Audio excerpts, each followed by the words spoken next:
হ্যাঁ দর্শক মণ্ডলী, এখন ড্রাগনের এই অবস্থা। এই যে ছোট্ট কুড়ি দেখা যাচ্ছে, আবার একটু বড় কুড়ি দেখা যাচ্ছে, আবার যে এই আকৃতির কুড়িও দেখা যাচ্ছে, আবার এই যে দেখুন এটা 2-1 দিনের মধ্যে ফুটবে এরকম দেখা যাচ্ছে, আবার দেখুন এরকম ফুটে আছে এবং মৌমাছির আনাগোনা হচ্ছে সেটাও দেখা যাচ্ছে।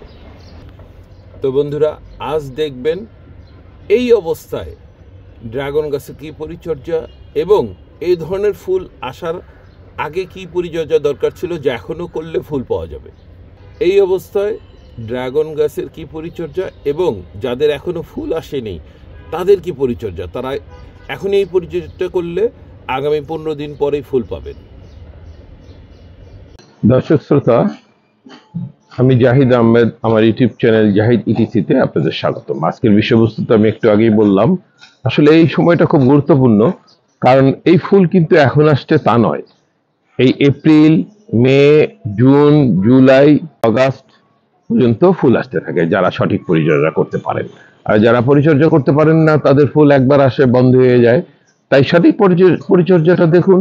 এই অবস্থায় অন্তপক্ষে সারা বছরই এই পরিচর্যাগুলি করতে হয়। আমি যে পরিচর্যাগুলি করব সেটা কখন কোনটা করতে হবে আমি বলে যাব, আপনি একটু ধৈর্য সহকারে শুনবেন। তাহলে আপনি অক্টোবর পর্যন্ত ফুল পাবেন এবং নভেম্বর পর্যন্ত ফল পাবেন। তা আসুন মূল ভিডিওতে। এখন সমস্ত গাছেই ফুল আসছে, অর্থাৎ ড্রাগন গাছে, এবং কোথাও কোথাও ফুল আরও বড় আকৃতি ধারণ করছে। তো যাদের গাছে এখনও ফুল আসেনি তারাও এই পরিচর্যাগুলো করুন, তাহলে দেখবেন তাদেরও ফুল এসে গেছে। প্রথমেই আমি কি করব, এই যে দেখুন এই ডালগুলোতে মাথা দিয়ে আরও ছোট্ট ডাল বের হচ্ছে, এই ডালগুলোকে কেটে দিতে হবে। এই ধরনের ছোট ছোট শাখা যেখানেই বের হবে সেটাই কেটে দিবেন। আরও লক্ষ্য করুন যে শাখাগুলো বা ডালগুলো 2 হাতের বেশি লম্বা হয়ে গেছে এবং মাথাটা কিন্তু সুচালু, দেখেন এ আরও বৃদ্ধি পাবে, দেখাই যাচ্ছে যে এটা বাড়তে থাকবে। এই ধরনের মাথাগুলো এই মুহূর্তে কেটে দিন। কমপক্ষে 2 হাত হয়েছে এরকম মাথাগুলো, এরকম ডালগুলোর মাথাগুলো কেটে দিন। একটি গুরুত্বপূর্ণ বিষয় লক্ষ্য করুন, এই যে আমার এই ড্রাগন গাছটির যে শাখাগুলো বের হয়েছে এগুলো কিন্তু ওই যে উপর দিকে দাঁড়িয়ে আছে, দেখেন একদম উপর দিকে সোজা হয়ে দাঁড়িয়ে আছে। তো এই সোজা হয়ে দাঁড়িয়ে থাকলে এগুলো তো কিন্তু ফুল কম আসবে, ফল কম হবে। তাই এগুলিকে নামানোর ব্যবস্থা করতে হবে। এগুলো নিচের দিকে নামানোর প্রক্রিয়াটা দেখাচ্ছি। তো আগেই বলে নেই যে এই নামাইতে গিয়ে কিন্তু জোরাজোরি করলে চলবে না, তাহলে ডাল ভেঙে যাবে, তাইলে আর ফল আসবে না। আমি আসলে খুব ব্যস্ত ছিলাম, বিশেষ করে রমজান মাস এবং ঈদ, এই সময় আমি ছাদে উঠতে পারি নাই, কম উঠতে পারছি, যত্ন নিতে পারি না এই গাছগুলিকে। তাই এই গাছগুলো এভাবে ডালগুলো উপর দিকে দাঁড়িয়ে গেছে। তো এখন কিভাবে নামাবো সেটাই দেখেন। এই যে দেখুন যে ডালগুলো উপর দিকে উঠে আসে সোজা হয়ে, এগুলোকে আমি নিচে নামানোর ব্যবস্থা করতেছি। একটা রশি বেঁধে দিব এবং এই রশি দিয়ে নিচে আপনি টানা দিয়েও রাখতে পারেন, আস্তে আস্তে নেমে যাবে। আর আমি একটা ছোট্ট ওজন কিছু এটার সঙ্গে ঝুলিয়ে দিয়েছি, তাহলে আস্তে আস্তে সেই নিচের দিকে নামতে থাকবে। এই ওজনটা যেন খুব বেশি না হয়, তাহলে কিন্তু ডাল ভেঙে যাবে। এমনভাবে দিতে হবে যেন আস্তে আস্তে 2-3 দিনের মধ্যে এটা নিচের দিকে নেমে যায়। বিষয়টি আরেকটু পরিষ্কারভাবে আপনাদেরকে দেখাই। দেখুন এইভাবে আমি বেঁধে দিয়েছি এবং এই যে এটা ঝুলিয়ে দিয়েছি, এইটাই আস্তে আস্তে আস্তে আস্তে আগামী 2-3 দিনের মধ্যে ডালটা নিচের দিকে নেমে যাবে, তাহলেই এটাতে ভালো ফল পাবো। হ্যাঁ দর্শকবৃন্দ, গুটি যখন এই অবস্থায় থাকবে, অর্থাৎ ড্রাগনের ফুল বা গুটি আসার পরে যখন এই আকৃতি থাকবে, অর্থাৎ এটা 3-4-5 দিন পর্যন্ত এরকম থাকবে, তখন যদি পিঁপড়ের আক্রমণ হয়, অর্থাৎ পিঁপড়ের আনাগোনা দেখতে পান, তাইলে এখানে কীটনাশক স্প্রে করুন। যে কোনো স্প্রে মেশিন দিয়ে বা যে কোনোভাবেই হোক এখানে কীটনাশক স্প্রে করে দিন। এই কীটনাশকটা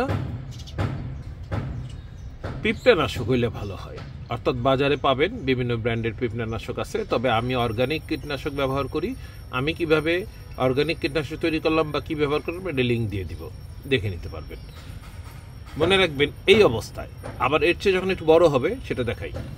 যখন এই যে এরকম আকৃতি হবে তখন আর করবেন না, কারণ এটা পরাগায়ন শুরু হয়ে যাবে।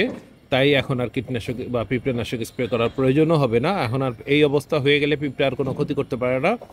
তাই যেটা দেখালাম ওই অবস্থা থাকা অবস্থায় যদি পিঁপড়া থাকে স্প্রে করবেন, আর যদি না থাকে তাহলে দরকার নেই। যখনই দেখবেন ফুলের আকৃতি এরকম হয়েছে, এই যে দেখুন, অর্থাৎ এটা আজকেই ফুটবে। সাধারণত ড্রাগন ফুল সন্ধ্যার পরে ফোটা শুরু করে এবং রাত্রে 9টা-10টার মধ্যে পূর্ণাঙ্গভাবে ফুটে যায়। তো এই অবস্থায় কি করতে হবে সেটা এখন দেখাচ্ছি।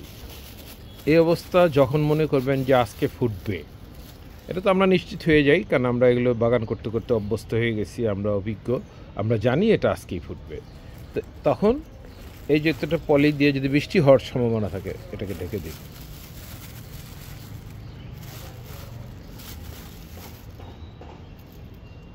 এই যে একটা পলি দিয়ে এখানে আমি বেঁধে দিব, এই স্থানে বেঁধে দিব।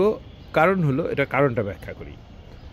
এই যে পরাগায়ন, আজকে যখন এটা ফুটবে তখন এটা পরাগায়ন দরকার হবে, অর্থাৎ এই পরাগায়ন না হলে কিন্তু ফলটা নিষিক্ত হবে না, ফল হবে না।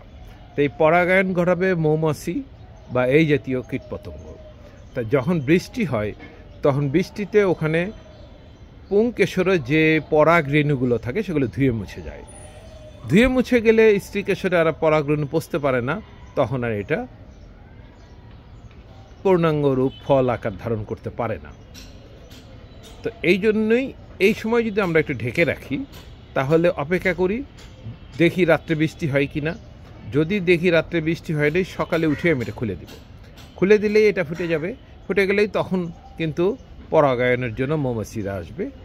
এভাবে আমি এটা 24 ঘন্টা এভাবে বেঁধে রাখতে পারি। এই 24 ঘন্টার মধ্যে সুযোগ সুবিধা মতো যখন বৃষ্টি দেখব হচ্ছে না, তখন এটা খুলে দিব। এটাও করতে পারেন। এটা করলে ফলন ভালো হবে, অর্থাৎ শতভাগ নিশ্চিত হবে যে আমার এটা ফল হবে এবং ফলের আকৃতি ভালো হবে। তো বন্ধুরা, এই সময় এই গুরুত্বপূর্ণ পরিচর্যাগুলি করতে হবে। এগুলি করতে থাকুন, একেবারে সেপ্টেম্বর অক্টোবর পর্যন্ত আপনার ফুল আসতে থাকবে। এছাড়া একটি বিষয় কিন্তু আমি এখনো বলি নাই, খাবার দেওয়া। সেটা এখন আমরা যেহেতু পুরাতন চাষি, তারা কিন্তু আগে খাবার দিয়েছি। প্রতি 2 মাস পর পর অর্গানিক খাবার গাছের গোড়ায় দিয়ে দিন। এবং খাবার কিভাবে দিবেন লিঙ্কটা দিয়ে দিব, এবং অর্গানিক খাবার কিভাবে তৈরি করবেন সেটাও দিয়ে দিব, এবং খাবার কিভাবে দিবেন সেটাও দিয়ে দিব। তো ধন্যবাদ সবাইকে, এতক্ষণ যারা আমার সঙ্গে ভিডিওতে ছিলেন। এখনো যদি আমার চ্যানেলটি সাবস্ক্রাইব না করে থাকেন, অনুগ্রহ করে নেবেন।